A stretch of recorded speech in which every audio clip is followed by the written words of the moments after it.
इस्लामाबाद में फिजाई से निमटने के लिए दफ़ा 144 के तहत पाबंदियां आयद कर दी गई हैं।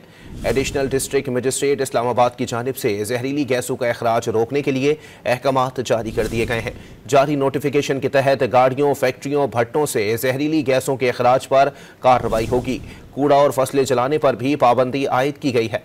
नोटिफिकेशन के मुताबिक अहकामात का इत्तलाक फिलफोर और आइंदा 2 माह तक के लिए होगा। खिलाफ वर्जी की सूरत में सख्त कानूनी कार्रवाई की जाएगी। इस्लामाबाद में फिजाई से निमटने के लिए दफ़ा 144 के तहत पाबंदियां आयद कर दी गई हैं। एडिशनल डिस्ट्रिक्ट मजिस्ट्रेट इस्लामाबाद की जानिब से जहरीली गैसों का अखराज रोकने के लिए अहकामात जारी कर दिए गए हैं। जारी नोटिफिकेशन के तहत गाड़ियों, फैक्ट्रियों, भट्टों से जहरीली गैसों के अखराज पर कार्रवाई होगी।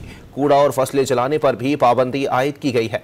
नोटिफिकेशन के मुताबिक अहकामात का इत्तलाक फिलफोर और आइंदा 2 माह तक के लिए होगा। खिलाफ वर्जी की सूरत में सख्त कानूनी कार्रवाई की जाएगी।